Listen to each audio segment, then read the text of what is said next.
തെരുവ് വിളക്കുകൾ കത്താത്തതിലും റോഡുകളുടെ ശോചനീയാവസ്ഥയിലും പെരിന്തൽമണ്ണ നഗരസഭയിലെ പ്രതിപക്ഷ അംഗങ്ങൾ പ്രതിഷേധിച്ചു.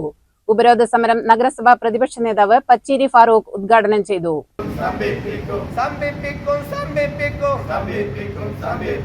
നഗരസഭ ഞങ്ങൾ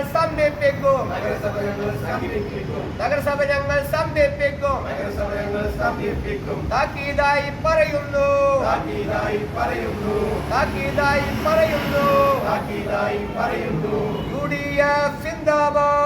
കഴിഞ്ഞ 2 മാസമായി 20% തെരുവ് വിളക്കുകളും കത്താത്ത പെരിന്തൽമണ്ണ നഗരസഭയിൽ ജനങ്ങൾ ദുരിതത്തിലാണെന്നും പ്രത്യേകിച്ച് പുലിയുടെ സാന്നിധ്യം ഭീഷണിയായി നിലനിൽക്കുന്ന സാഹചര്യത്തിൽ പ്രശ്നത്തിന് അടിയന്തര പരിഹാരം കാണണമെന്നും ആവശ്യപ്പെട്ടുമാണ് നഗരസഭയിലെ പ്രതിപക്ഷ കൗൺസിലർമാർ നഗരസഭ ഉപരോധിച്ചത്.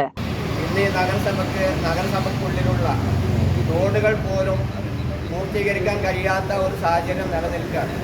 പ്രധാനമായിട്ട് ഇന്ന് ഈ സമരത്തിന് ആധാരമായി ഉയർത്തിയിട്ടുള്ളത് ഒന്ന് തെരുവ് വിളക്കുകൾ. ആയിരക്കണക്കിന് തെരുവിളക്കുകൾ ഈ നഗരസഭയിൽ കത്തിക്കൊണ്ടിരിക്കുകയാണ്. ആ തെരുവിളക്കുകൾ 2 മാസക്കാലമായി റിപ്പയർ ചെയ്യാതെ എല്ലാ വാർഡുകളിലും കൂരിരുട്ടായി ജനങ്ങൾക്ക് പുറത്തിറങ്ങാൻ പറ്റാത്ത കാട്ടുമൃഗങ്ങളുടെ ശല്യം പോലും ഭയപ്പെട്ടുകൊണ്ട് ജനങ്ങൾക്ക് പുറത്തിറങ്ങാൻ പറ്റാത്ത ഒരു സാഹചര്യത്തിലാണ് ഇന്ന് ഈ നഗരം മുന്നോട്ട് പോയിക്കൊണ്ടിരിക്കുന്നത്.